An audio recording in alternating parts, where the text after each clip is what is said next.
All right. Hi, everyone. Welcome to another episode of the Mindgasms podcast. Today I'm talking to my friend D. Canfield from Mixed Mental Arts, that awesome podcast and group that is trying to spread idea sex throughout the world, hosted by the great Brian Callen and his co host Hunter Motz. And I think. I got to know Dee a little bit through kind of debating with each other on the Mixed Mental Arts Facebook group, and seems like we have some pretty different political opinions, but like we were just talking about before we started this, we still have probably pretty much the same fundamental values, or at least similar ones.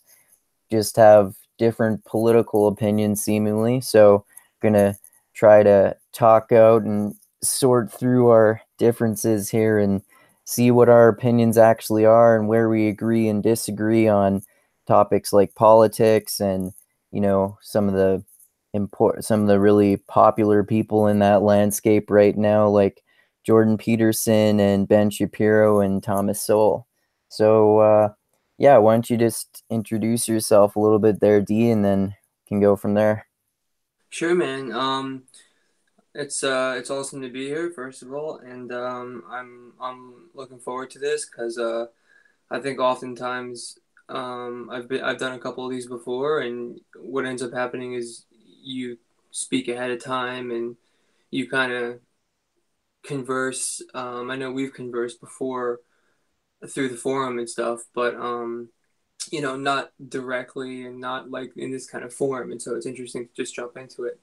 But so I'll jump into myself. My name is D. Canfield. I'm from this little town named Howell in New Jersey. Pretty much dead in the center on the shore. I grew up here, but I'm one of those New York lefties. I grew up. My mother worked in Radio City and for Broadway.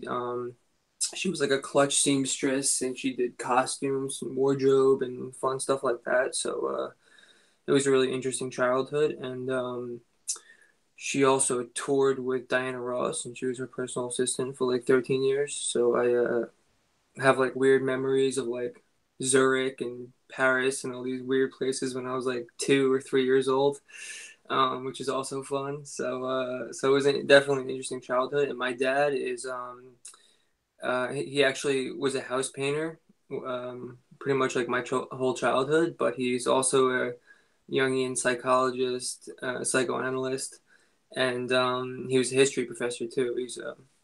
He has a master's from Rutgers in German history, and really interesting, cool guy. One of my best friends, so I'm lucky for that. But Wow, it yes, sounds like you have really interesting parents.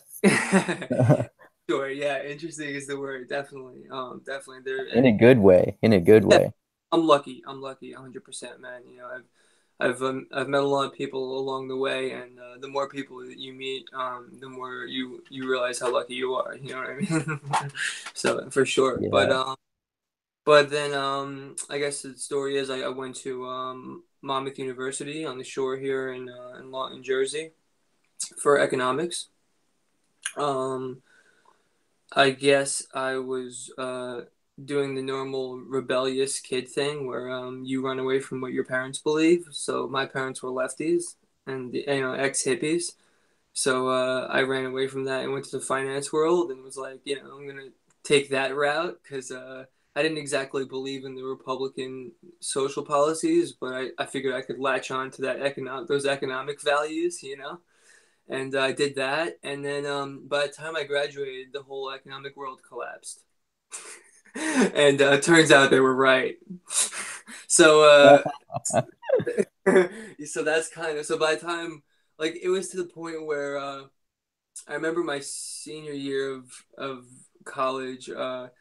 We had this. I took it was one of the finance courses, one of the final finance courses, and we played a game where there was like an online stock market, and you had to play against everyone else in the class. And like the first two people in the class or whatever got like an extra letter grade, and I was like this, I was vying with this girl the whole time, and she ended up beating me at the end. She edged me out, but the whole time the both of us were just like shorting all the bank stocks and riding them into the ground. And it was like, what, dude? What are you learning from when you're hey, like, what are you really learning? Oh, I'm learning that you should just like ride companies into the ground till they hit the rocks, and like that SEC has to step in or whoever it is and say you can't short them anymore.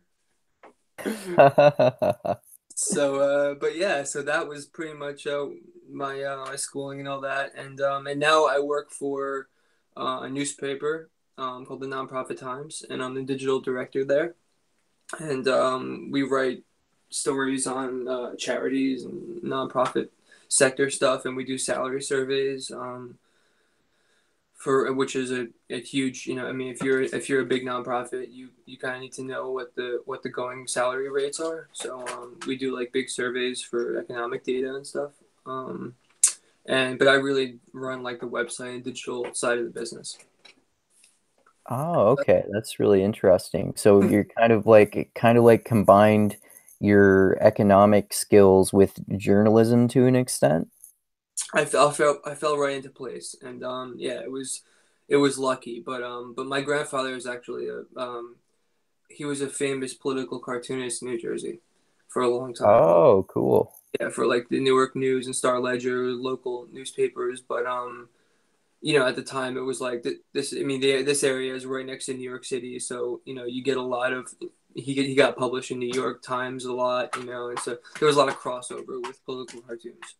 So I grew up not only with my parents, but that very political side, of him. Just I grew up sitting in his studio and him sketching out political cartoons. Well, it's good to know that we both don't take ourselves as too seriously about politics. Then that's good to know because I thought you took yourself way more seriously than that. And I think it's bad to take yourself too seriously. It's bad to take Although, yourself seriously about anything, let alone politics. yeah, yeah, But I do like there's certain values and things that I take seriously. You know what I mean? Like I mean nothing shy of like human rights. I mean really that kind of stuff. You know what I mean? But that's really the core of it all. yeah, for sure. Building a So, better, I guess.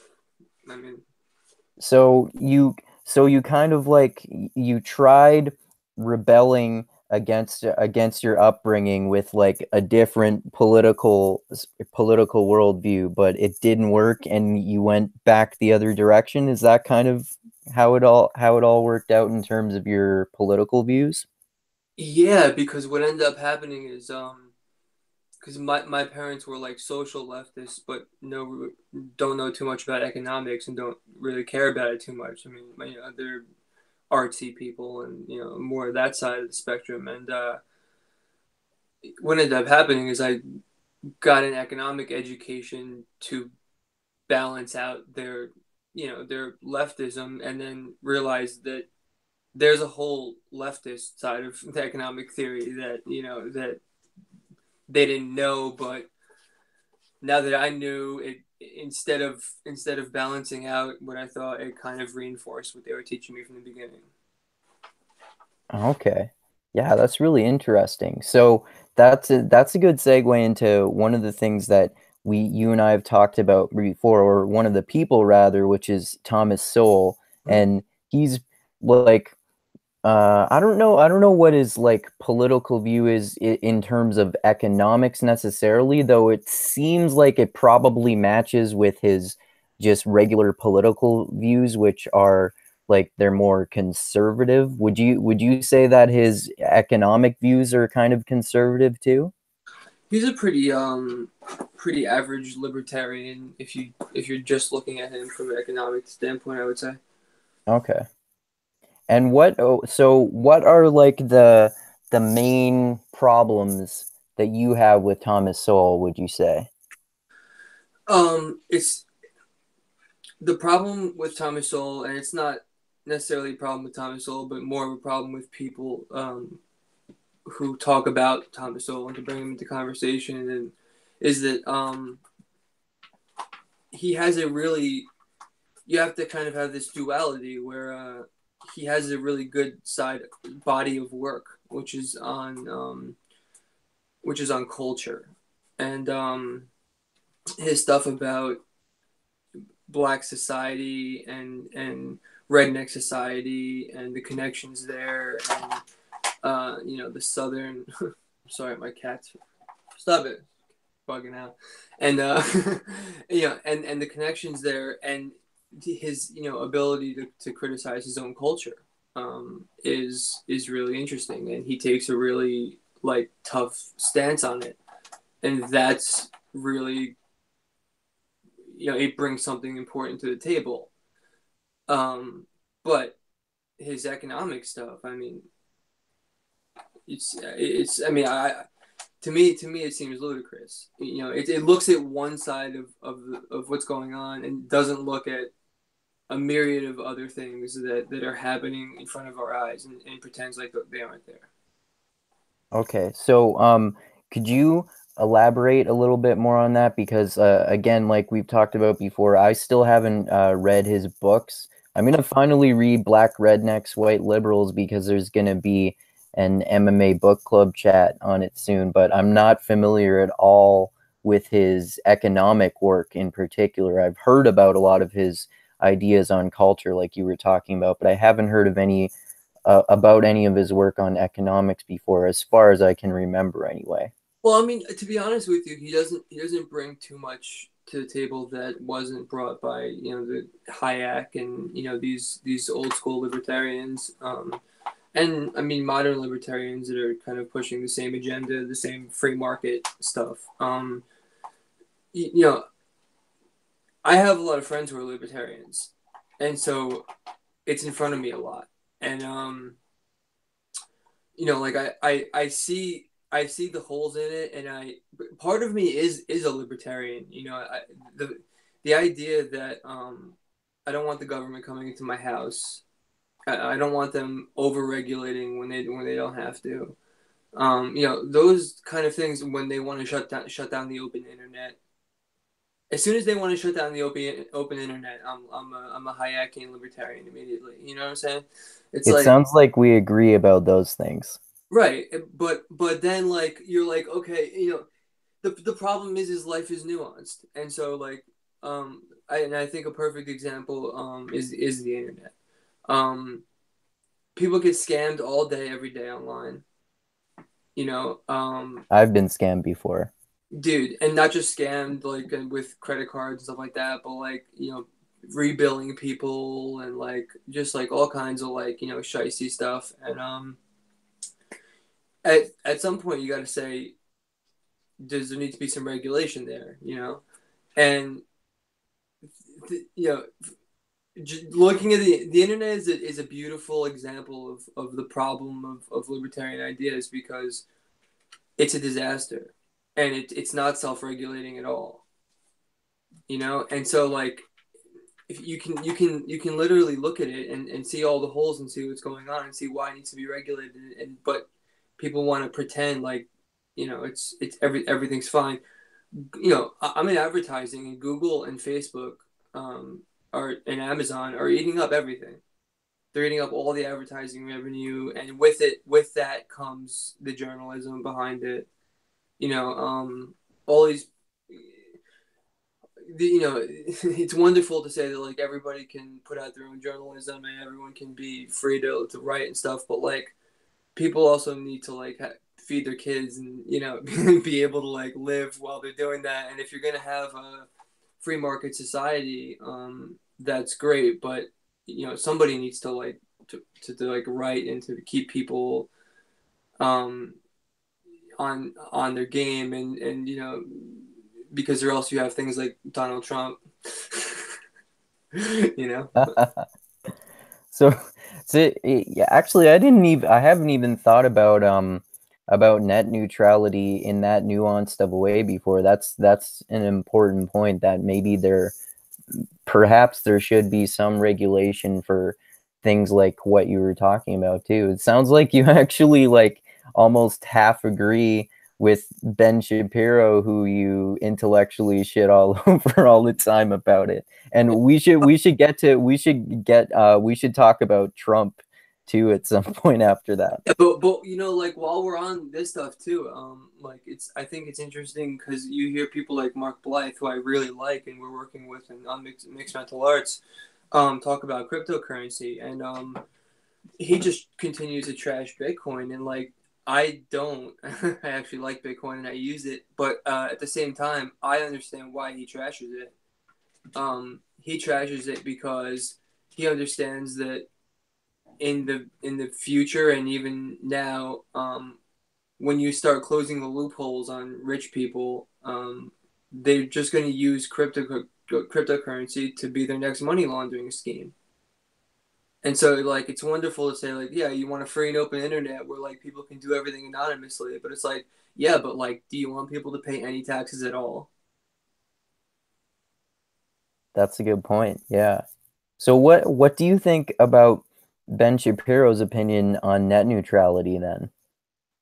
Um, what is his stance on it? I mean, I know he's conservative, I could guess, but I haven't I'm heard. pretty sure I am not like entirely familiar with it. I think I've heard him talk about it maybe a couple times, but I if I remember correctly, he has kind of the typical conservative mindset about it like you would expect. But I think if I remember correctly, he might have raised a few of the same concerns that you have too, but I think you might just want like more control. I could be wrong about that though. Well, that sounds actually right because I mean, like, like a libertarian viewpoint on that would be that the completely free market, radical open mindset where you just want everybody to do what they can and what they will, and that the invisible hand will just wave over and make everything nice. But that doesn't seem to be happening. But I would I'd imagine that Shapiro would have the more conservative view where like you take that libertarian view and mix it with some law and order, where it's like, yeah, I want free market, but I also don't want everybody just running around killing each other, hypothetically, because it's the internet. But you know what I mean. You can't have chaos either. So he's more of a conservative than a libertarian, and I would imagine that would be his stance. Yeah, I think pretty much. So let's talk about Trump since you mentioned him. So what's your opinion on Trump? Um, So I mean, listen, going into the election, I campaigned for Bernie Sanders. So people use this word populist, and I guess it's a bad word now because it means like it means someone who uh, the the the populace supports, as opposed to like the elites. But in America, we seem to have like a populist left and a populist right, and that seems to be what Bernie Sanders and Trump were, and like this, people just talk about the election in like some crazy ways sometimes, and I think it's just more that our system is based on this weird primary system where like Hillary Clinton can tank Sanders early on, and then she doesn't have to do anything from that point out. Like it's like smooth sailing, and like they can like do all kinds of shicey stuff to make sure that you don't get the votes, and it's just like it's like just like the gerrymandering issue. It's so corrupt, and like to be an outsider and to actually get through, and the Democratic primary process or the Republican primary process is crazy. And like the difference in this election was just that like Trump got through his crazy circus and like Bernie didn't. You know what I mean? And like Yeah, the truth of the matter is like I think it would have been I think Bernie probably would have beat Trump if it was the both of them. But I kind of agree with you about that. right? Like, but the truth of the matter is, I mean, Bernie just didn't get through his circus, and Trump got through his circus. You know, like, that's what it is. But Trump himself, I think it was like more deliberately maybe more of a circus for him than it was for Bernie too. Like I think he wants to just draw attention like a lightning rod, at least during his campaign. I mean, dude, if you look at him on the campaign trail, it was absolute lunacy. He's talking about a single payer healthcare system. I mean, like you could take every position and see him saying, vying for it one place or another, and people He cheer. probably tried to do something like that. Believable, and like you just knew he wasn't going to do it, any of it. Dude, Trump does what the people around him convince him to do. You know, and he also does what's going to not land him in jail in the next like 3 weeks. I, I'm from New Jersey. I grew up with these people. Trump is a crime lord. Like, he's Tony Soprano, but he doesn't have the balls to anybody or anything. You know what I'm saying? Like, that's who he is, man. Like, those people are a crime family. Like Jared Kushner. I mean, it's working in the news.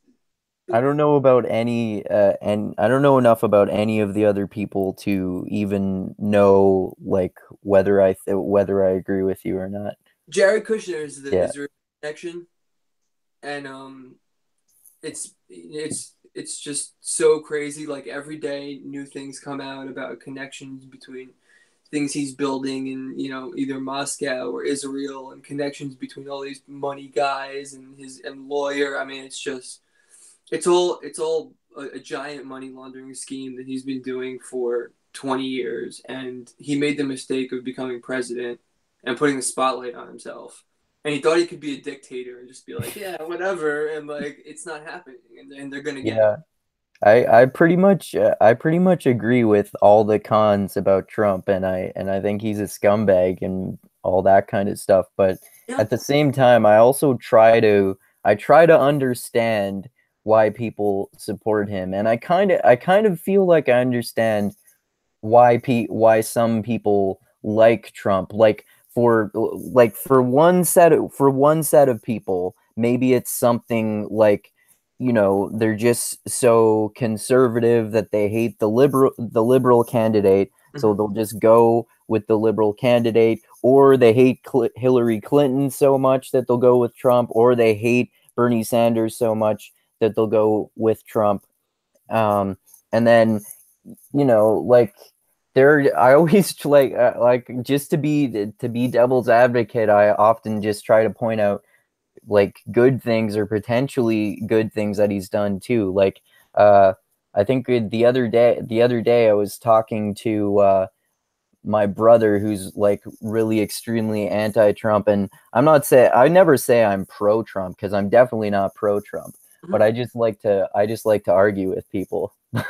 But I was just saying that I bet Hillary Clinton would not have sat down for a face-to-face conversation with Kim Jong-un, and possibly best case scenario ended up de-escalating things in North Korea. But also she probably wouldn't have done things like tried to take away power from the EPA and dismantle Obamacare and shit like that.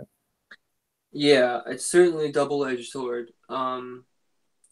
I think honestly the best thing. I mean, I can say something. Sorry. I just remembered the other thing that I said too. I bet that, and there's no way of me knowing this with any degree of certainty, but I bet that Hillary Clinton probably would have bombed Syria even more than Trump did too. Just as much for sure. But and same in the Yemen, and with the Saudis. I mean, I don't think she's a hawk for sure. It was the lesser of two evils at that point.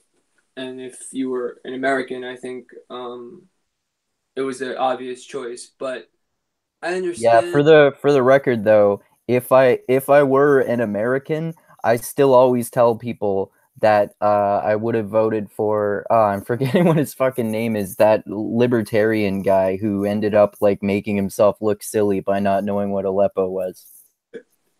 Yeah, Gary Johnson. Yeah, yeah, yeah, yeah.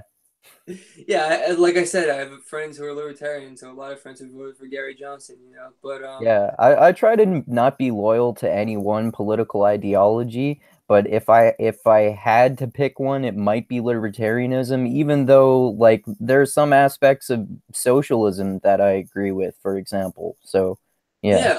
yeah, well, dude, I mean, here's the problem.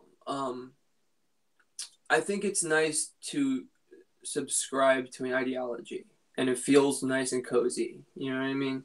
But what it really comes down to is like, what does your ideology look like when it's actually implemented?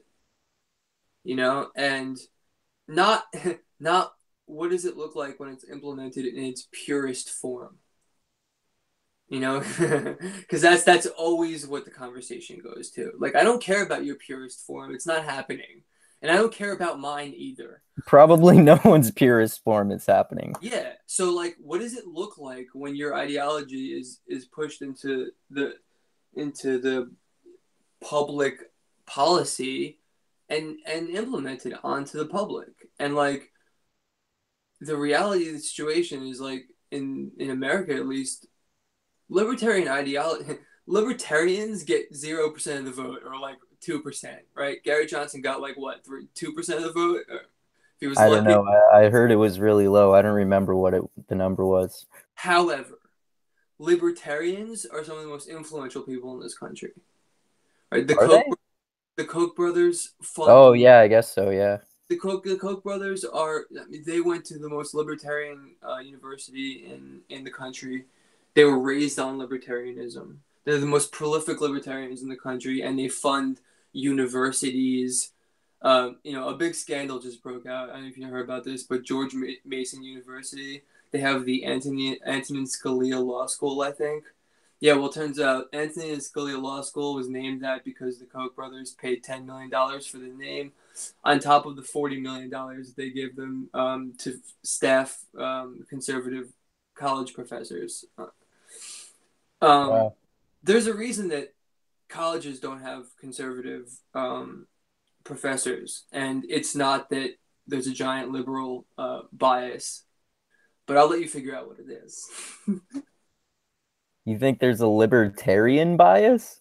No, I don't. I think there's a set of facts, right? Um, a set of history in the last 100 years that show certain things, and I think that the conservative side isn't isn't looking at all of it at the same time. You know, it's very difficult to look at what's going on right now and to look at the last 100 years of history, and to think that the current conservative ideology is really like the way to go there. I don't know. I mean, I've heard conservatives say the same thing about liberals and give examples of history of like, for example, people who were in favor of slavery and people who wanted to abolish and stuff. I mean, I don't know who to believe because I've heard liberals say that about conservatives. I've heard conservatives say that about liberals. I've heard libertarians say that about progressives, and progressives say that about libertarians. I don't know who to believe. Well, I mean, you could look at civil rights. You know, I mean, you can look at everything since Nixon at least, and that should be pretty clear cut. The um, the roots of slavery in the Constitution are also um, pretty clear cut. You know, it all comes down to the most prolific leftist ever, and who really started this whole left right spectrum that we like to talk about, who's Thomas Paine. He's essentially the father of leftism, American leftism. And Wasn't it his book Common Sense that only only became well known posthumously, but then it became like really well known. Yeah, I don't think he himself was hugely well known at the time. Although I mean he was known around. He was like one like the lost founding father kind of. You know what I mean? But I Jefferson wrote to him often, and but Jefferson wanted to and actually did write slavery out of the Constitution and make it illegal. And it was the South Carolina. I think it was the guy, the representatives from South Carolina, and I think Georgia, who were in bed with the slave traders, and so they said that they wouldn't sign the Constitution unless slavery was in it. I mean, this is the same legacy. It's not the idea that like it's everybody was just doing. It's nonsense. It all comes from this. Christopher Hitchens talks about this great conversation between it was Edmund Burke and Thomas Paine, and how like that is the legacy of conservatism, and leftism, and it goes back a long, long time, and it's pretty linear. Well, reading both of their books is sure a really great way to learn about different classical political perspectives. For sure. Yeah. And I Well, also think the liberty, like in different times, I mean, this is big in mixed mental arts. Certain things worked at certain times, culturally, economically, and like in the industrial revolution, like libertarianism worked pretty well. Like it was probably the best thing. And it worked pretty well up until like whatever, like the 50s or this. I guess I mean at least you could say the 70s for sure. But technology changed things, and you have to change now. It's like these people just want to grasp onto Hayek and not let go. It's like, yeah, but like Hayek didn't have Amazon. Like, you know what I mean? It's different. yeah, but by the same token, though, like grasping on to Thomas Paine or someone like that, for example, isn't necessarily the best idea either. I guess we shifted to more to economics, so it's kind of different. But I guess Thomas Paine's more of a moral guide than economic. You know what I mean? It's a because when you ask about things like slavery, you can talk about the economics of slavery, but really you're talking about the morality of slavery. And that's where that rights of man, Thomas Paine sentiment comes in. Yeah, that and Common Sense are both really great books. I There really was love those. He is Yeah, wonderful. He was yeah, wonderfully. yeah. I just don't. I just there's no one that I agree with about anything. That's why I'm not loyal to any one particular ideology. Like, there are aspects of conservatism that I agree with too, even though I'm definitely not a conservative.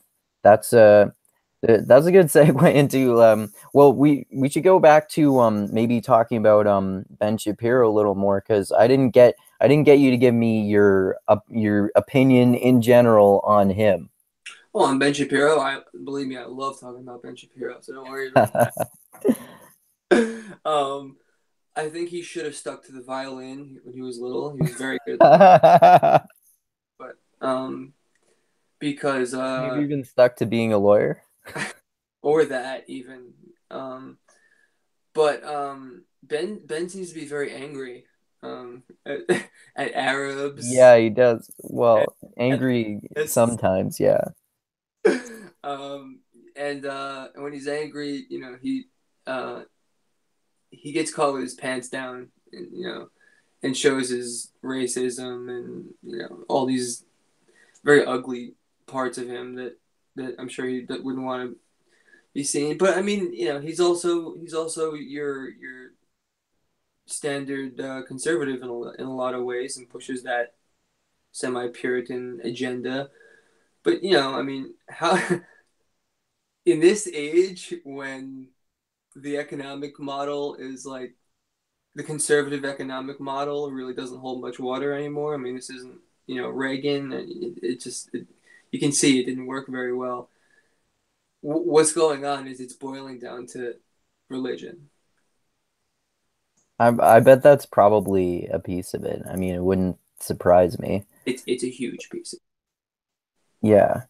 There's a Well, I reason. mean, like the reason the reason that you and I have argued about Ben Shapiro before, though, and the reason that people seem to hate me just for like defending him sometimes is that I like to get a wide variety. I like to expose myself to a wide variety of different opinions. Yeah, So I expose myself to conservative voices like Ben Shapiro, mainly because even when I disagree with him, I like the way he articulates a lot of his opinions, and they seem like they would make sense to me if I agreed with his conclusions. And he's a also, there's good. this whole thing about the him being racist. Like, I Yeah, don't really buy that he's racist. Maybe he's bigoted against like Arab culture or something like that.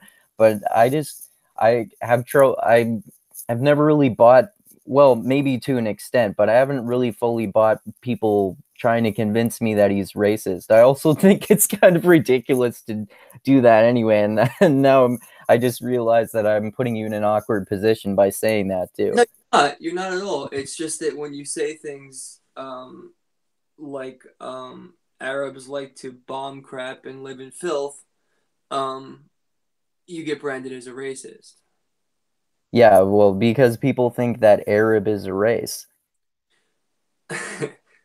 You could use the word Palestinian in that sentence, and it would I'm hold not true. try I'm not trying to say like you're using the wrong word, therefore he's not hateful of people. He Well, is hateful of well, people. dude, he I just wants think to that keep the he's like darky. arrogant. He's like arrogant about his political worldviews, like a lot of people are, which isn't an excuse, but it just means to me that he's arrogant about his worldview and he thinks that everyone should be that way and that people that don't follow it, they're worse off for it, basically. That's fine, but the problem is that his worldview is Operation Keep Out the Darkies. How so? Have you been following the Palestinian situation? The whole all Clearly not as closely as you. all the protests are about the Palestinians' right to return to their own country that they were kicked out of. It's Okay. very Okay. And he doesn't want the Palestinians to return? no, not at all. He wants a Okay. Jewish Well, ethnic the state. that wouldn't surprise me because he's Jewish, and that's, I mean, Wait, wait, wait, wait. I if I have had friends to who are if I had Jewish. to predict how he would think about that, that's probably what I would have guessed. My What? sis, my I have stepsisters that are Jewish. My stepbrother is Jewish. My friends, a lot of them are Jewish. I'm not trying to say all Jews think People alike. don't Don't want to get do. me wrong. No, I'm just saying these. It's not like, well, he's Jewish, so he obviously like wants to have an ethno state in Israel. Like what? No, it's Zionism and being Jewish. Well, I mean, like he's Jewish, and he has like those conservative type of views where he thinks that he's arrogant about his views, so he thinks everyone should be the same way as him. Like that's what No, I think anyway. but no, it's fundamentalism, as crazy as any other Yeah, fundamentalist. well, yeah, basically what I just described is a Okay, kind of fundamentalism. that's Yeah, fine as long as we're on the yeah, same page there. I'm yeah. talking about religious fundamentalism, not like, oh, I believe something strictly, so it's fundamentalism. No, no, I'm talking about Okay. I see what you mean. Like about yeah. He definitely has some religious fundamentalism views, like on abortion too, for example. Yeah. yeah, and so that's what I'm saying. Like Like he all literally has this stereotypical like fundamentalist view on abortion. Like it's murder. isn't it Okay. strange that I all mean, the deregulation people, the libertarians, the Gad Sad and Shapiro and Dave Rubin and like all these guys are consistently completely silent on the Israel I wouldn't situation. label any I wouldn't label like Dave Rubin and Gad Saad as conservative. I mean, they're like No, self. I said and libertarians. I mean, they're both Oh, believe. okay. Okay. Dave, Sorry. well, Dave's the last liberal, right? I think he always stresses that he's a classical liberal and no one else is a classical liberal anymore. Poor Dave. He's like, I'm trying to Yeah. change the definition of the word, and nobody wants to listen. He came out of like the Young Turks and stuff, man. Like Yeah, that's listen to I him, mean, man. I don't have as much of a problem with them as I used to because I actually like started paying attention to them because I don't like to take anyone's word about what someone else is like anymore, which Hmm. I think is a much better idea. Um, but I mean, I kind of like some of the stuff they do, like Cenk Uygur talking about getting money out of politics and shit like Yeah, that. But I mean, I agree with some of the they're too ridiculous crazy on the views that social. he doesn't like about progressives and shit like that. He, I stopped watching them because they were, it was like 25-minute videos on how like some black guy got beat up, and I'm like, dude, I know, like black people get beat up. Like I know black people who have gotten beat up in New York. Like I know it. I just like, like report on it and say Try that. to have a reasonable discussion. Oh, dude, why do we need a 30-minute like breakdown of like the poor guy getting fucking beat with batons? Like I'm just, it's a little much for me. But they gotta fill space too, so I understand that. I don't even pay attention to stuff that's like the news basically for that kind of reason. I don't want to be depressed. Yeah, there's a I lot mean, of that. like I'd rather read books and talk to people about it and whatnot. Yeah, for sure. But I mean, listen, I And do I vote. and I always end up hearing about like the most important current news in all the podcasts that I listen to or watch anyway, too. Yeah, exactly. That's where I get most of my news. I even like the New York Times. I haven't bought a print New York Times or even looked at the New York Times website in quite a while, except for maybe some articles like here and there that people send me or whatever. But like my main news source is Twitter. I mean, Twitter and audio and podcasts. That's where I get all my news. So it's completely like different form. But I'm more informed because I don't go to those sources. Like Twitter is really amazing if you're into like current events and journalism and all that kind of stuff. It really is because first of all, they don't suppress your feed. So like you actually see what people are posting other than instead of like Facebook, which like suppresses like up to 70% of your posts unless you pay them. 70%? Up to 70% of your posts they suppress I've never heard that before. Wow. unless unless you pay them to boost it. Oh, okay. Like I work in the industry. It's like so interesting. Like you're like, wait a minute, so I have to pay you like $500 so that everybody that's already on my friends list can see my post.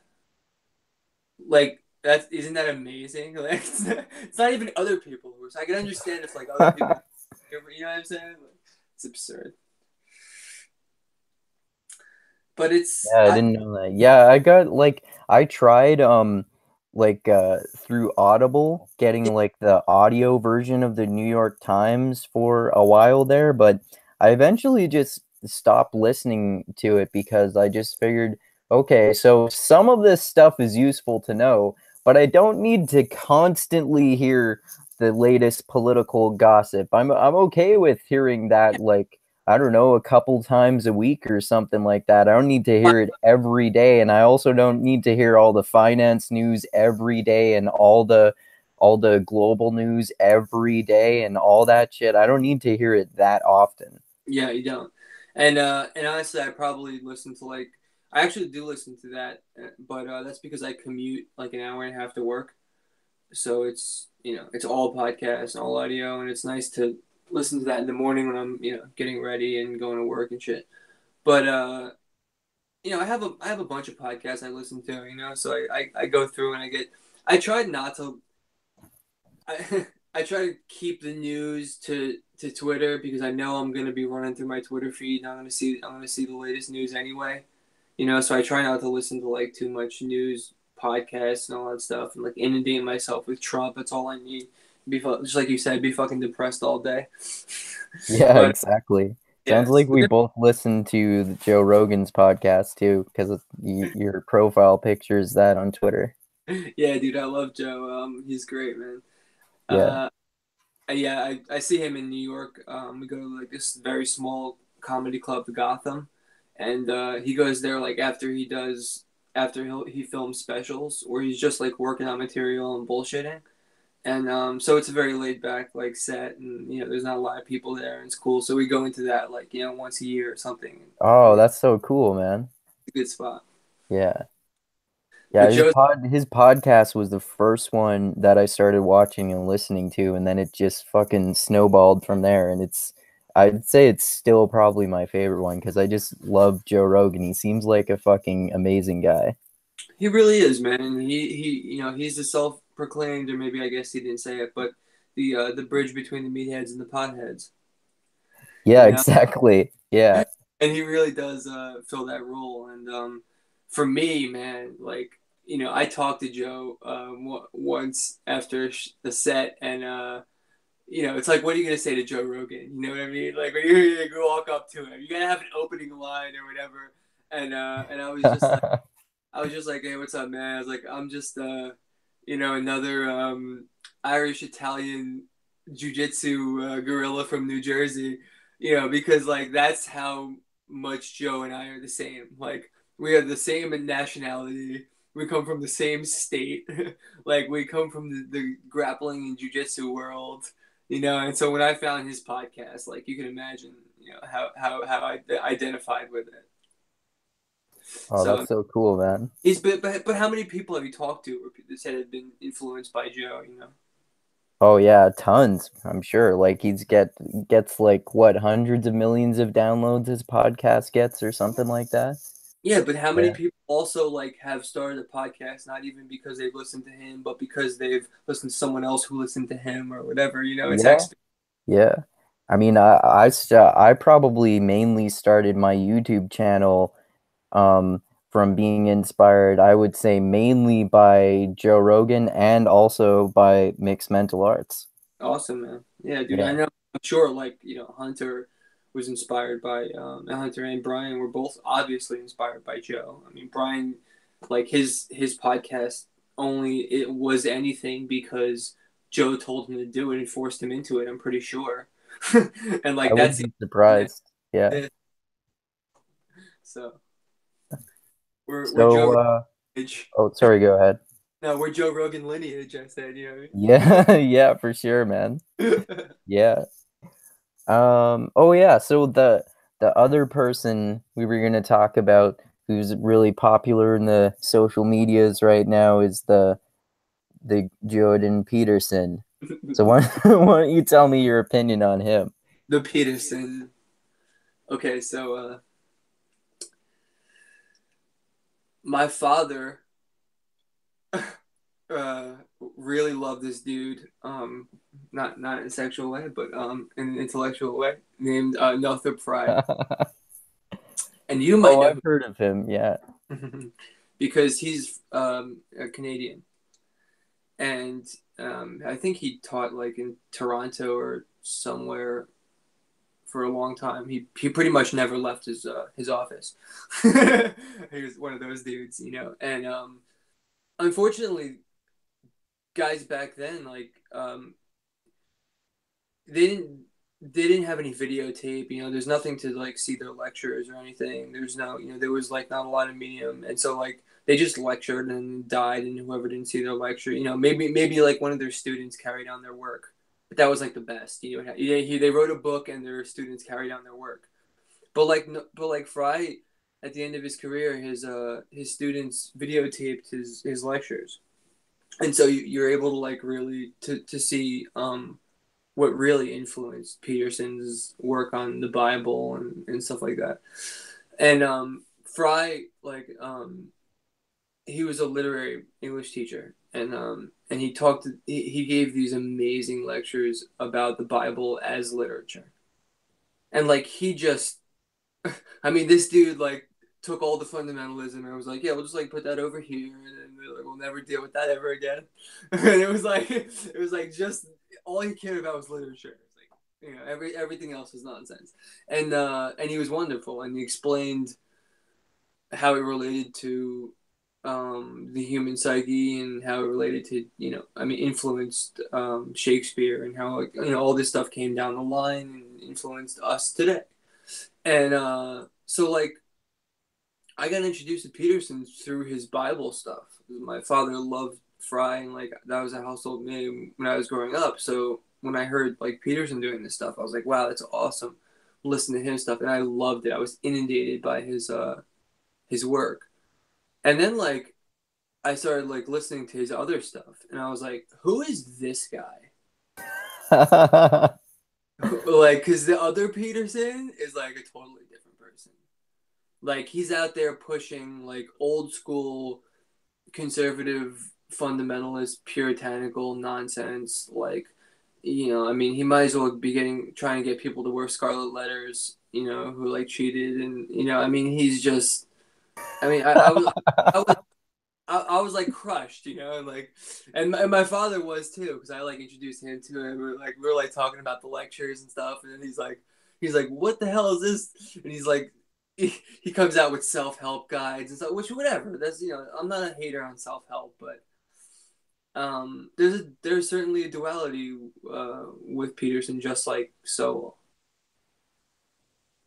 He's yeah, I mean he tries to spread his political views a lot, but I mean and yeah, I mean I like his biblical stuff too, like his biblical lectures, even though I'm an atheist and I don't believe in God. I think the the way that he approaches religion from a psychological perspective, like in the tradition of Northrop Frye and like Carl Jung and Joe Joseph Campbell and Campbell. people like that. Yeah, Joseph Campbell. Yeah, I think that's really fascinating. And if I were a Christian, that's the type of Christian I probably would be. Um, and yeah, I don't.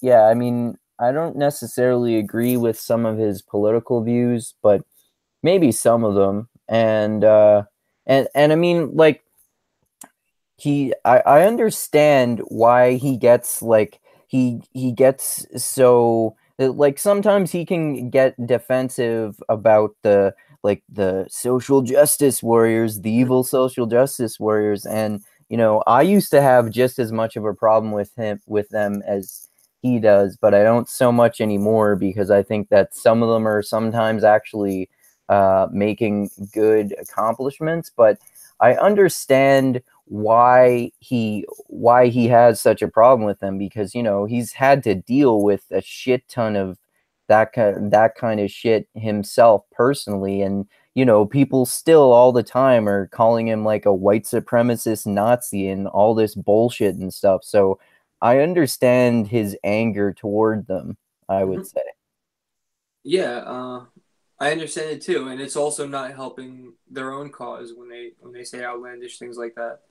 But that's the radical fringe, and I think you're gonna have those people on both sides, and there's something to be said for them. I think in a way, it's like I'm not like the Antifa guy, and I'm not the white nationalist guy with the tiki torch, but it's almost like I'm glad that there's some people out there like being those people on the fringe and being radicals, because it's like it shows what's too much. You know what I'm saying? Without Yeah, being yeah, I actually agree with you too. I without think that with the as gl- much as I don't like white supremacists or people like that, to a certain extent, I almost think like it's necessary to have like a small amount of them, as long as they don't have any real power. yeah. And because like it shows you what not to do. That's why like I basically agree with Jordan Peterson about freedom of speech too. I agree with this mindset about freedom of speech, that the best way to counter speech is with more speech, and you show someone's idiotic views by shining a light on them, and then they'll talk themselves into a fucking corner. Yeah, I'm with you there, and again, like that's where my libertarian side comes out. I'm right there with you, and like, um, Christopher Hitchens is one of my absolute favorite writers and polemicists, as they used to say. Me too, man. I'm not as much of a I wouldn't say I'm a militant atheist like I used to be. I kind of try to be a more friendly and tolerant one now, but I still am a huge fan of his writing and speaking. He was such an eloquent speaker and writer. For sure, he and I mean I could talk about him for days, but the what I was aiming for here was his crusade for free speech. You know, and like it's funny because at that time and before, and pretty much always before, free speech came from the left. The crusaders of free speech were leftists trying to push, you know, people from, you know, like even in the Soviet Union, when they, you know, Stalin seized power, the first thing you do is break the printing presses, right? I mean, like it's very clear. Like you stop the journalists and the muckrakers and the people who are like trying to bring everything from the top, and like that was, you know, that was what he pushed for. But like Hitchens even went to the point of standing up for and Hitchens, by the way, found out he was Jewish at like later on in his life. But Oh, I he totally forgot about that. yeah, but Yeah. he stood up for the Nazis who were marching through the Holocaust survivor town in America, and stood up for their right to march. He was one of the only people who engaged in a public debate with a Nazi on TV at one point too, right? Yeah, and they don't actually have that. I don't think, do they? Like I've looked for that, and I don't think they have it. You know what they also don't I have? think I saw it on YouTube a while ago. I Do don't. they? Yeah, I'm pretty sure I just found it by going down a Christopher Hitchens rabbit hole one day, like uh must have I, been at least a couple months ago, I think. you know what I think I'm thinking of? I'm thinking of the Charles Murray debate, which Oh yeah. which Hitchens claims they did a live debate and it was filmed and nobody can find it, and Charles Murray claims it never happened, which I just Wow. love. Wow. Charles Murray, by the way, is another pinnacle of what's going on in this culture right now, isn't he? Like coming back, sneaking back into the limelight. Like, Yeah, yeah, this is one thing where yeah, like I used to kind of agree with that perception of like IQ and race and all that kind of stuff, but now I'm like completely on the other side of this argument basically. hmm. Well, why is that? What pushed you to the other side of the argument? I would say like the main things that convinced me were Hunter talking about it in mixed mental arts and all like the history of why IQ was set up and it's linked to eugenics and learning through like postmodernism and Thaddeus Russell and people like that about the history of how different races were set up and like how their like race doesn't really like have as much of a role in IQ as perhaps Charles Murray would say it does, and you know that kind of stuff basically. Yeah, I think you know I think the science is questionable, but the thing is like even if it wasn't, um, you still have a big problem, and I think I don't know if you heard Ezra Klein's conversation with Sam Harris about this. No, I still haven't yet, but I'll definitely let you know when I do because I know you wanted to get my opinion on it. Yeah. Please listen to that because the way our the way Ezra articulates why these ideas are a problem, and I know even saying that ideas are a problem like sounds it hurts coming out of my mouth, you know, but let's go back to Hitchens where he says about Charles Murray when he was asked about him that he gives this spiel about how he's glad that Murray's saying what he's saying, and it you know it's fine that like you know someone should bring these questions about, but what it really is it's one of the two things are true.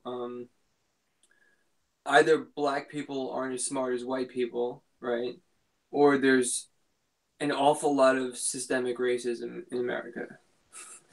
And Does it have to be one of those two things though? Couldn't it be like kind of a well, combination sure, or like what or like somewhere in between or something or in something entirely different?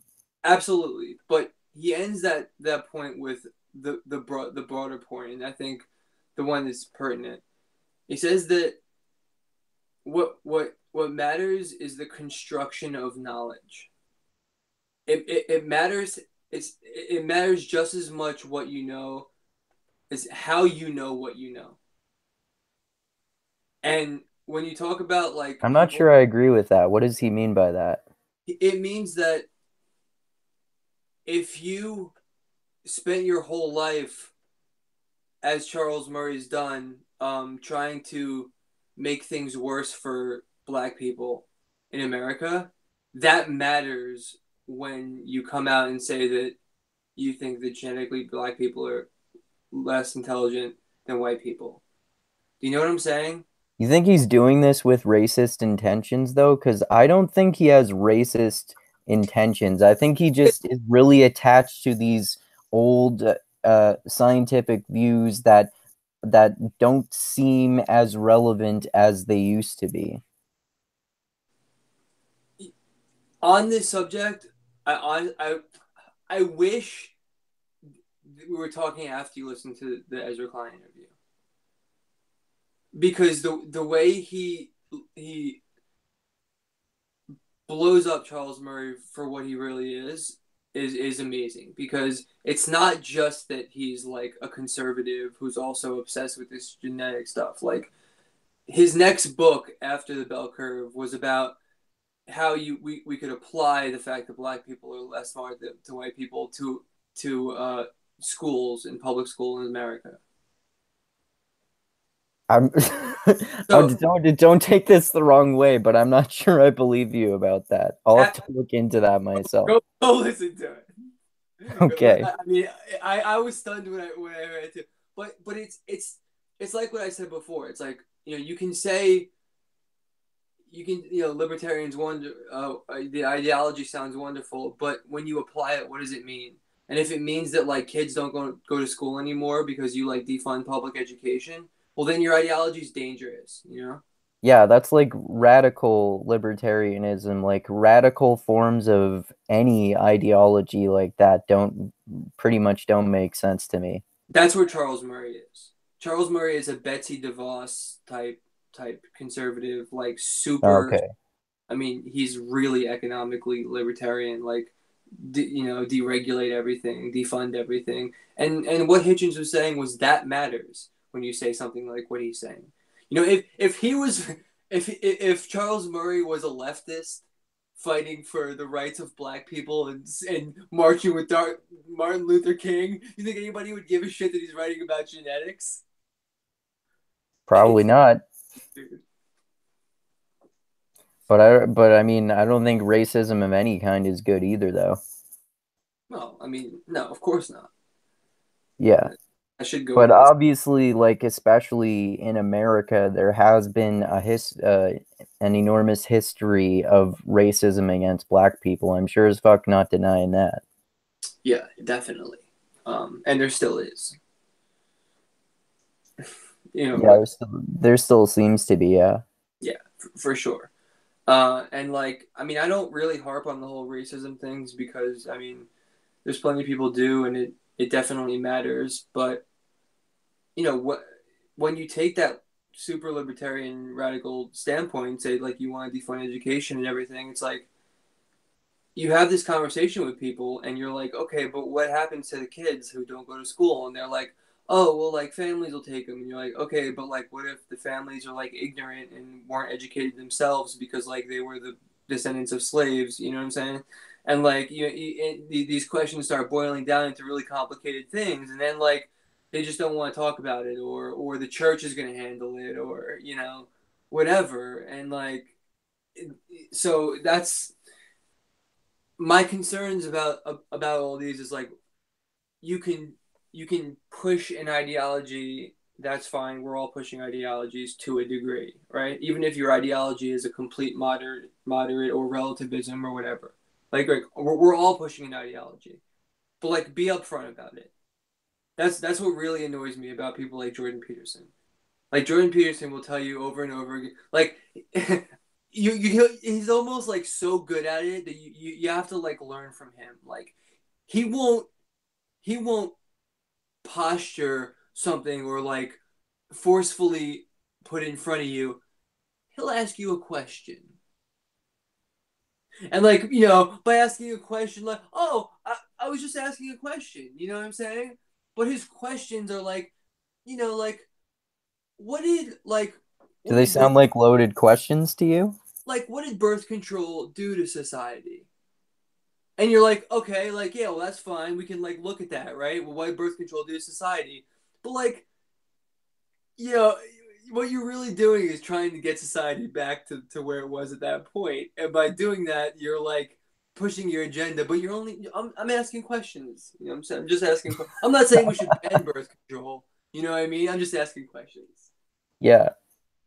Well, I mean, and I'm not saying that you're saying this, but I don't necessarily think that he, for example, wants to ban birth control. But yeah, I mean, I don't either. like everyone, like you were saying, whether we want to or not, we like even though I often say I don't try to convince anyone of anything. I am like in explaining my opinion. I am biased towards supporting my own opinion, whether I want to be biased toward it or not, right? Of course. And you're pushing your ideology on me right now. You're actually violating the nap as we Yep. speak. And I make my ideas more easy to swallow by making myself appear like a stereotypical hippie. It's a guys, huh? I got it. All right. I Yeah, man. But I I there's something I appreciate in relativists, which I hope you don't mind me tagging you as. But yeah, I am happy with you tagging me as a relativist. there you go. And I think Thaddeus is in that camp, and I like Thaddeus, and I bust his balls on a regular basis. And you know, but my problem with him is this is the same problem I have with libertarians or anyone else, and I think he tends to lean libertarian on a lot of issues, and which again I don't mind. But He like also publicly criticizes libertarianism sometimes too, though. everybody else, and he's very well rounded with that. I'm not calling him a libertarian. I'm just saying he often sides with that kind of just kind of hands off, idea, and like I'm with that. But the question is, what policy comes out of that kind of thinking, And it's like a lot of times I think that if you don't have some sort, it's almost it's almost like Jordan Peterson when he talks about how if you don't have an ideal, it's like you can think that you're working towards something, but if you don't actually know what you're working towards or have an idea of what that thing looks like, it's very difficult. And I think the same way with relativism and Thaddeus, where if you don't have a conviction of what you want, what you're actually going for, like are you looking to make a more just world? Are you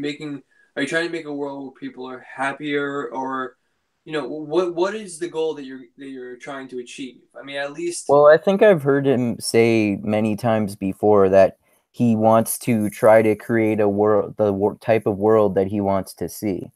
Mm, but Yeah. but what's that?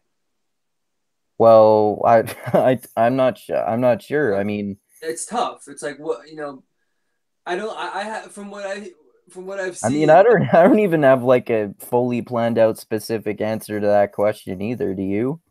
Well, if I asked you a specific issue, like, okay, I'm not asking you to plan out the whole future world, Yeah, but if you asked me about a specific issue, I would probably have an answer. if I said like healthcare, Like healthcare? Yeah. Well, that's one of the few things that I basically agree with socialism about. I like the universal health care that we have here in Canada where I live. hmm and dude, I had an appendectomy when I was younger that cost me $14,000. You Holy know, shit. that I did nothing to get, earn that appendectomy. I just went to work and was in $14,000 in debt, and like Wow. it's crazy, man. Like to live. Dusty was telling me the other day too about how he's he scraped his he scraped his forehead once and he went to the hospital because he thought he was going to have to get stitches, but it turned it out that he didn't need any, so he had to pay $1,500 to get blood wiped off of his forehead. Oh yeah, that's just the emergency room thing. It's like $1,000 just to walk in the door, man. That's After fucked you, up, man. after Holy after you wait 4 hours in the emergency room, because everything's wonderful here and the lines are so short. And yeah, just it's completely silly. And but why do we have why do we not have a single payer healthcare system? Why have we not modeled Canada's system that's been working since what, the 70s, I think, right? We don't have it because of libertarians. We don't have it Because of because of libertarians? How yeah, so? we don't have it because of the Koch brothers libertarian free market influence on the Republican Party in America. Oh, okay. I think it seems like it's probably more complex than that, but I mean, I'm sure that that plays a large role. It's huge. I mean, even the Democrats who I criticize all the time and these neoliberals, what I mean, they're coming around to single payer healthcare. The reason we don't have single payer healthcare is because of conservatives and and free market people who they think that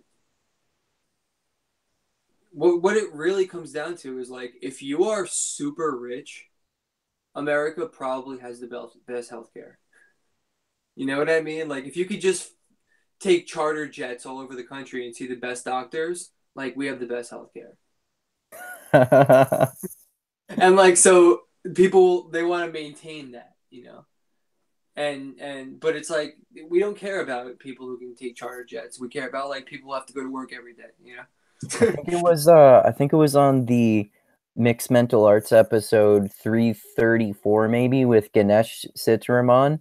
Yeah, that was That's one that Isaiah Gooley recommended to me, and they were talking about uh, he and Brian and Hunter were talking at one point about how I think there are 9 people in the world who have more than the bottom half of the entire world, or something, like more wealth than the bottom half, or something like that. it's insanity Like, and yeah, income inequality. I mean, America is like becoming the world champions of income inequality, although China is like right on our heels. But I mean, it's ludicrous and it's getting worse. And like we look at the economic data, and the left says, hey, like we should probably do something. Maybe like have corporations pay taxes or something. And the Republicans go, yeah, well, no, let's not have them pay taxes. And it's just that simple. Like you would think like it's very complicated. There's different factions. It's not well, how do complicated you know that it's that simple? Like, because you there see are it. You see the votes in Congress. They're paying them off. They're bribing the Republican Party so that they can maintain these tax cuts, and it's legal. Just the same way as the pharmaceutical companies who are are they? The Koch brothers? no, the big businesses related. So, like in the medical field, the pharmaceutical companies are bribing the politicians to keep the system as it is now. And even more than the pharmaceutical companies, the insurance companies, because Yeah, but I that's mean, businesses bribe the Democrats and the Republicans, both sides, right? Yeah. which is why like the Democrats will do it only kicking and screaming. You know what I mean? Like whereas, but the Republicans won't do it at all. So, I mean, like, it's about who listens to the corporatocracy the most. That's That's that's what Larry Lessig is doing, and we had him on our podcast twice, and he wrote a couple books on the subject about how bad it's actually getting. But I just read Republic Lost recently. That it was an also, amazing book. yeah, he's really bright, man. Um, but Dan Carlin, the Hardcore History, he said one time on his common sense show that the problem is getting the people who benefit off the corrupt system to want to change it. And like that is just extremely difficult and something that I don't know how we're going to fix that. And that's the kind of thing that almost wants to make me vie for get behind like direct democracy or some sort of thing where we get representatives out of the system altogether and just the people just vote for things. Dan Carlin is like better than anyone else at explaining politics and the history of politics too. And I fucking love his hardcore history podcast too. He's What also what what radical. exactly is oh sorry, go ahead. He's also a lifelong radical leftist. Sorry, I'll let you continue. Oh, I was just gonna ask you what exactly direct democracy is, because I think I've heard that before, but I don't remember what it means. So there's like this battle that stems from the founding fathers and the Constitution when the Constitution was created and all that, where the idea was like, do you have people just vote for things, or do you have like smart landowners vote for things? And like there was always this, and it wasn't just in America. Like in I think Hunter was talking about in Britain.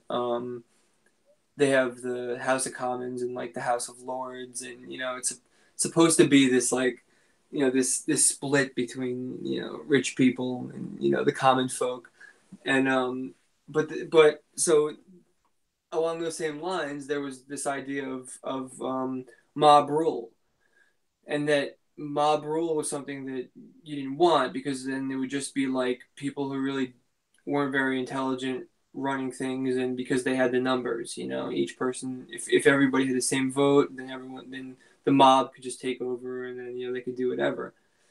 But with direct democracy, the idea is that you let people vote on things directly. You don't have representatives. You have, or if you do, there's much less power. There's not this giant bureaucracy of like 500 people from all these different states and this nonsense. And with the internet, I mean, you could have like once a month where everybody in the country goes online and votes for things.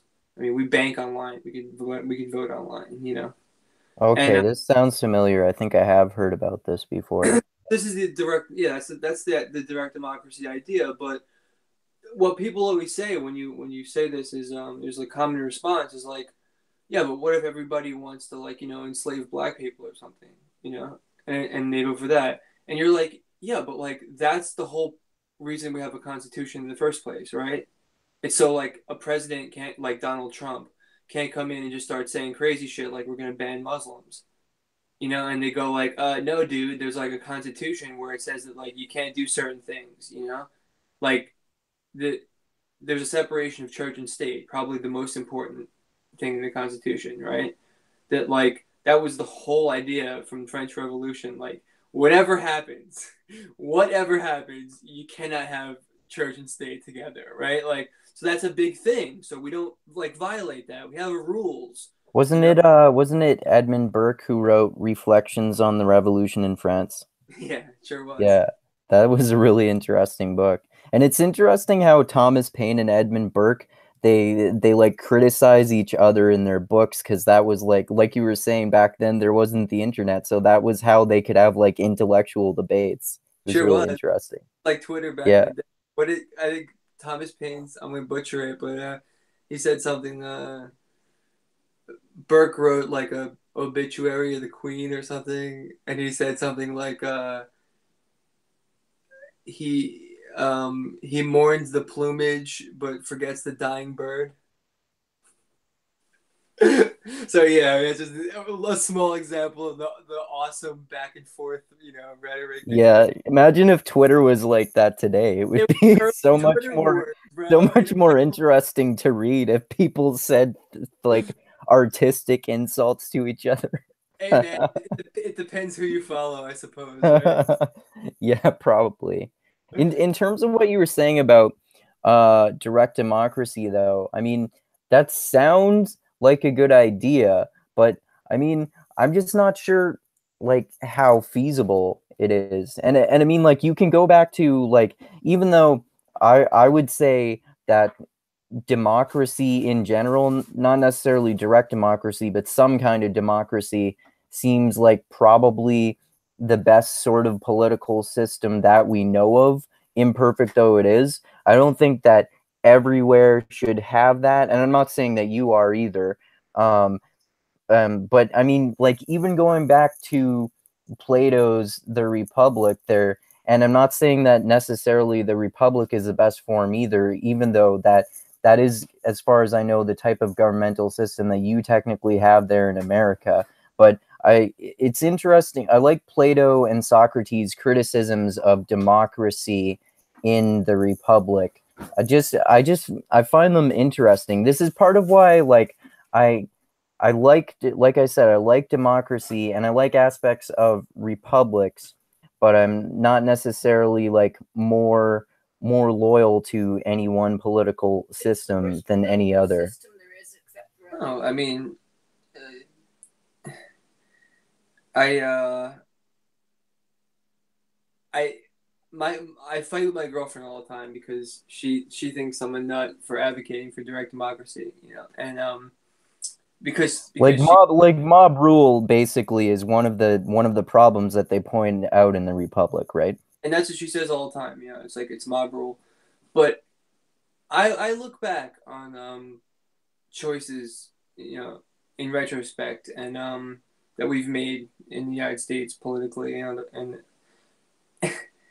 like it seems to me that the public and students, young people, and most of the time the majority public opinion is usually right. Like stay out of the war. Yeah, Like I you, mean, like I would say I would like I guess I kind of agree with you for the most part because like the wisdom of crowds is a major aspect of mixed mental arts that I pretty much agree with too. Like there's wisdom in crowds. And I do agree with that for the most part. But then again, like there's this really old book that I read. I think it was written in the 1800s. I forget who wrote it, but it has this really long title called Extraordinary Popular Delusions and the Madness of Crowds. I don't know if you've heard of it, but it's written by this guy, and he talks about all these things that huge crowds of people believe throughout history, like in witches and divination by an enormously long list of things like fingernails and human that's entrails and yeah. all this like what we see, what most of us see today is like fucked up shit throughout time too. So I mean, there's a potential for that too, obviously, in crowds. Yeah, definitely. And I think I mean, it's a scientific process, right? Like evolving. I mean, we probably believe dumb shit now that we'll look back on and think, oh my God, we're actually doing that, I mean, and Yeah, stuff. like one of the examples that I've heard Sam Harris give before that I kind of agree with is that maybe 100 years in the future, or maybe 1,000 years in the future, we'll look back on eating meat as bad as slavery, even though I'm not vegetarian or anything like that, and I don't intend to be, but that might be the case in the future. Who knows? Yeah, and more specifically, factory farming. Oh yeah, for sure. Yeah. Factory That's farming more. another thing about Joe Rogan that I've been meaning to emulate for a long time, getting all my meat from hunting, but I still have not learned to hunt. I do not hunt because I'm an animal lover and I'm a pussy. But Oh I wow, I'm so surprised. I don't think I could kill shit at all. But I do for the most part, eat like fish and clams and things like that, and try to stay away from eating animals. I have chickens, so I have like eggs and shit Oh, like that. that's pretty cool. Yeah, and I have like a actually there's peacocks in my backyard that aren't even mine that like just wandered in and they're hitting on my hens. So it's like it's awesome. But yeah, Cool. so I've pretty much gone that route of just eating like fairly vegetarian diet, not really honestly trying to just stay away from factory farm food. And the problem is you're like, oh yeah, yeah, but no problem. Like I'll just go out, I'll just buy some farm raised or grass fed food, beef or whatever, and bring it home. Like yeah, that's wonderful. But like, what do you think you're eating when you go anywhere? You know what I mean? Like Like a you restaurant? anywhere you eat anywhere, it's Yeah. all factory farm, bottom Yeah. of the. You know what I mean? They want to make the Yeah. most money off of you, Yeah, and for sure. it's very difficult to dodge. And like I said, I work in an hour and a half away, so I'm traveling all the time. I stop and eat places. You can't you just can't eat. You can't find. And if you do, it's like a $50 steak. Like I can't afford that either. You know what I mean? So Yeah. it's. What do you do nutrition wise? Do you just I eat kind of follow the well, basically like kind of like ketogenic yeah. diet style, or it kind of maybe a little higher protein than that. So what I've heard Dominic D'Agostino on Tim Ferriss and Joe Rogan's podcast Hmm. call like modified Atkins. Hmm. So basically, pretty much like that, I would say. But Hmm. what I've done like in more recent years is just kind of had those as guidelines because I used to be like a food Nazi basically. So I try to make those guidelines and have some flexibility with it, but I would say I follow it really closely most of the time. Do you do intermittent fasting? Yeah, I do intermittent fasting 6 days a week most weeks. Yeah, me too. Oh, cool. Yeah, that's a good way to go, man. It really helps you just balance everything out. You know what I mean? Like your Yeah. your your body's like daily functions are just more in line and more. They happen at the same time every day, and you just feel like better, and I feel like it evens everything out for me. Yeah, me too. Yeah, Yeah, and but I also like I was just looking I guess it was a couple months ago. I was looking at one of my one of my gym IDs from like 5 years ago and then one from this year. And the one from 5 years ago, before I started following the ketogenic diet and intermittent fasting and stuff like that, I actually look older even though I was 5 years younger in that one. that's interesting, man. Yeah. Huh. Yeah, I could definitely see that going. I ate like shit when I was young, and I remember being like inflamed and just getting like indigestion from eating tons of carbs and bullshit all the time. And Yeah. The main things that I noticed, particularly from avoiding gluten and dairy, even though lots of people will say that these are like fad things, is that I used to have really terrible acne, and it gradually just went away from me, gradually changing my diet. dude, people have told me my whole life that it has nothing to do with diet. It has fucking everything to do with diet. Acne has everything to do with diet, for Yeah, sure, for sure. yeah, I think so. I have a problem with cheese. I come from an Italian background, and it's just it Oh, was okay. it's from That's why you're so like loudmouthed and full of life. Italians I grew up with. Yeah, dude, my like Joey Diaz grew up, down the street from where a lot of my family members grew up, like Bergen County, North Jersey. Oh, that's cool. Yeah, so that's the other side. But is there anything that I'm trying to run through what we originally said we were going to talk about and make sure we didn't miss anything big, but I think we No, I pretty think we, much checked everything off, yeah, right? yeah, I think we covered everything we were gonna talk about. Anything else you were thinking of? No, I think No? I think this went pretty well. This is a pretty fun Yeah, conversation. A good Yeah, time. this is great, man. Thanks so much for talking with me. Like as almost always happens when you actually talk, like even if it's virtually so face to face with someone, you almost always find that you have more in common than you do differences. And yeah, I would, and it seems like we both learn from each other too. And yeah, this is a great conversation, and I'd love to do it again sometime, man.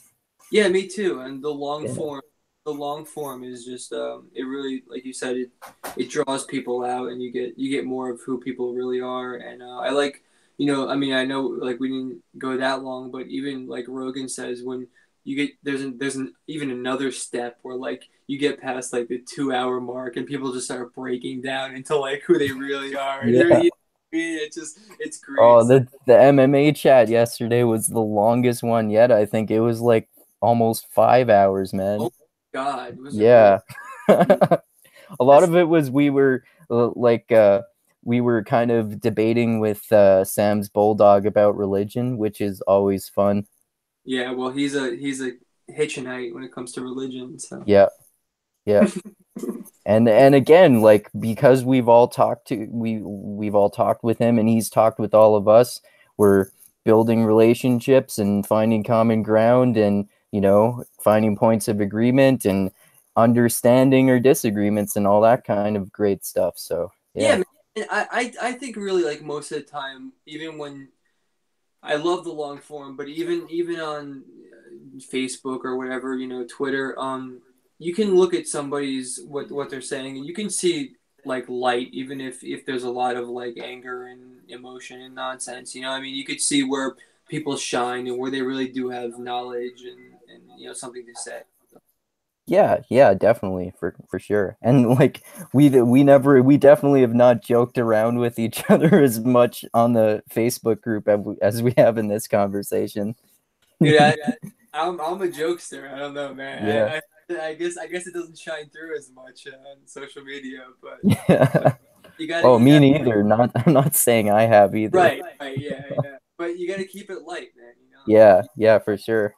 All right. Well, yeah, I'm glad to that we got to have this talk, and I'll just say the things that I like to say at the end of all my videos here, and then just see if you want to give any final words before we end this. Sounds good, man. All right. So thanks so much, everyone, for watching. Thank you so much to everyone who's subscribed to my channel. And thank you so much to everyone who's contributed to me on Patreon. And thank you so fucking much to anyone else who subscribes to my channel or contributes to me on Patreon. You have no fucking idea how much that means to me. It means a fuck of a lot. Also, I love you all, and keep being the tiny beam of light that shines through the almost impenetrable darkness in the world. And most importantly, always remember this: the funk cures all.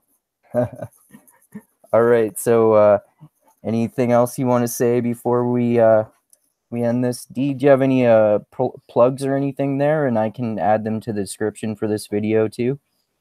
No, if you want to tweet me or whatever, I'm at DJ Medici Medici. Um, I think I'm D Canfield on Facebook. DICANFIELD. And dude, definitely check out that Ezra Klein Sam Harris thing because I next will, time, man, and I'll let you know what I think of it. yeah, man. Yeah.